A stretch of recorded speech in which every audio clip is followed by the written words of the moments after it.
It's California Edition. I'm Brad Pomerance. We are joined by Nathan Miller. He is a member of the Riverside Community College District, but also he is the chair of the California Young Republican Federation. Congratulations. It's been about a year since you became president, chair of YRs. So what I'd like to do over these next 10 minutes or so is talk about some races in the Inland Empire from which we are today, California and the nation. Okay. Let's talk about the IE, which had been pretty solid Republican territory. Right. And one could argue it's becoming a little more Democratic in the past decade or so. Is that fair? There's definitely a significant demographic shift that has political consequences. But the bigger shift in terms of representation occurred with realignment. So there's a new reapportionment. Right. There's a new process.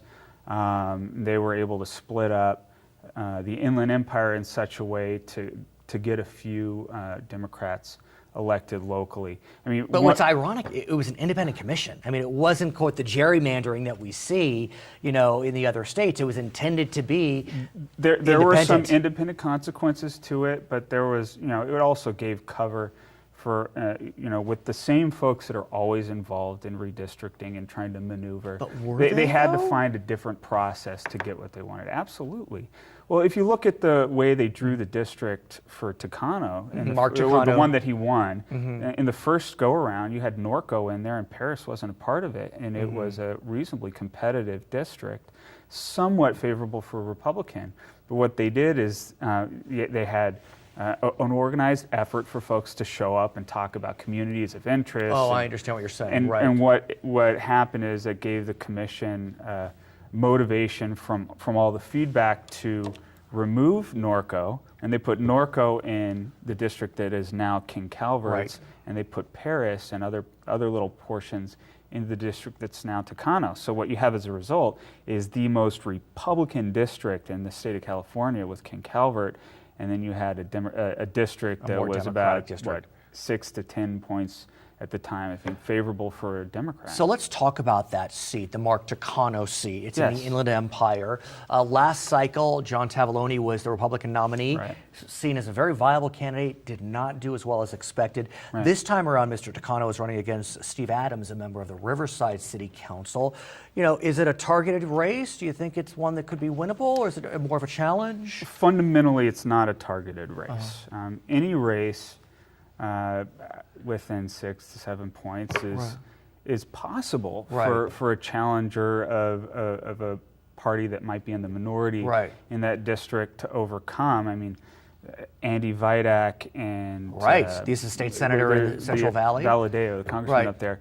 Case in point, but there's a different reason there. That's very organic because there's huge issues with water and agriculture, where the Democrats have been losing those battles in Central California because they're on the wrong side of the issue, given that community. So they're overwhelmingly, So this is more of a challenging seat. Let's look at a seat next door. That is a seat currently held by Gary Miller. Okay. He is not running for re-election.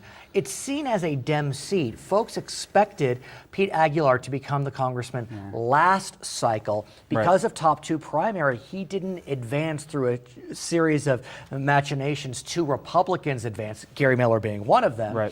But now the seat is open, and you have a Democrat against a Republican. Where does that seat go? It's an interesting one.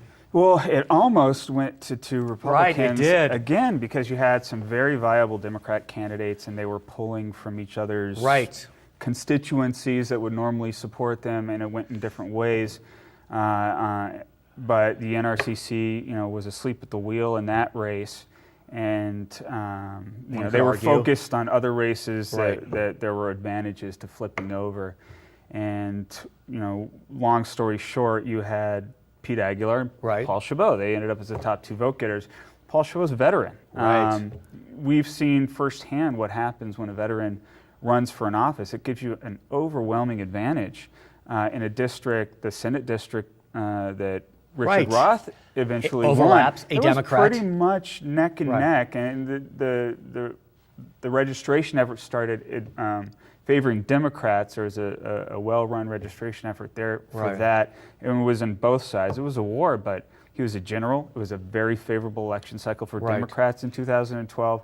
So we saw the results were completely unexpected. Right. Maybe more so in the final week, because I think folks recognize that a lot of the trends were moving drastically moving for but Democrats. It's 2014. Top-down effect. It's 2014, which it's an off year. Generally, off years are favorable for Republicans. Generally. But here in California, we have our gubernatorial cycle, and so 2010 was not a big Republican year when it was everywhere else. But we have a statewide race. California is an anomaly when it comes to national trends. National trends right now are very favorable for Republicans, not just because the election cycle. I mean, the Obama fatigue effect is well in place. I mean, second term. Congress is sound. The way the districts are drawn, at least for the next 10 years, it's going to be very difficult at best for Democrats to gain headway in the House.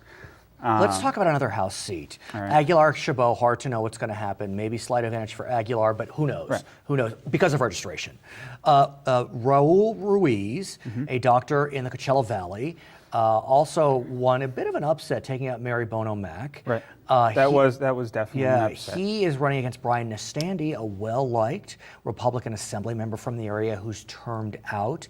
I know Mr. Ruiz has raised a decent amount of money, Mr. Nestandi as well. So what do you think of that race? Well, yeah, Ruiz definitely has a huge war chest, but what I say in those races where you have lots of money and a little less money is there's a point where you get to diminishing returns. Right. It really comes down to the quality of the message and it resonating with voters. And Nestandi, whether he matches Ruiz or comes just below him, he's going to have enough money to get a message out. And right now, the message favoring Republicans is resonating, and I would say particularly in that district, which is the Coachella Valley district. Ruiz is going to have a hard time holding on to it, and I believe there's one or two points favoring Republicans right now, and I'm sure that the Democrats are probably putting a lot of effort into flipping that back. That will be a battleground district. I want to talk about a couple statewide races. Okay. It's tough for Republicans to win statewide. It has been for the last decade or so. There are two races, though, that seem to be on the Republican radar. Correct me if I'm wrong. Alex Padilla, the Democrat, running against Pete Peterson, the Republican, for Secretary of State. Right. Betty Yee, the Democrat, running against Ashley Swearingen, the Republican, running for Controller. Right. Betty Yee, arguably stronger than John Perez, who was the Speaker. What do you make of those races? Well, first of all, it's just the way that race came down to the wire. There was, again, because of top two, an opportunity for two Republicans to end up in that race for. It was close. The one that were Controller. Yeah, where Ashley Swearingen and Betty Yee ultimately prevailed, and then between Betty Yee and John Perez, 460 some odd votes. 1/100th of a percent. I mean, what a bizarre anomaly. 1/100th of a percent. Yeah. And then the Peterson-Padilla race. Also those two races, you got Swearingen, who's the mayor of Fresno, and you've got Pete Peterson, who seemingly has a lot of support. The question is, are they going to have enough money to get their message out, and are they going to get airtime on television? Are people going to know who they are? I hope for their sake that they do. Obviously, in the capacity of the young Republicans in California, we're going to do everything we can to help. You did for the mayor, the current mayor of San Diego, and I understand you were pivotal in that. Yeah, no, we showed up big for Andy Vidak. We showed up, 250 strong for several weekends, along with the California College Republicans for Kevin Faulconer. Right. We showed up for Mike Morrell when he was running for Senate. In that special election, he got 60+% of the vote. Big win. His name is Nathan Miller. He is the president of the California Young Republican Federation, also a member of the Riverside Community College District. I'm Brad Pomerance. It's California Edition.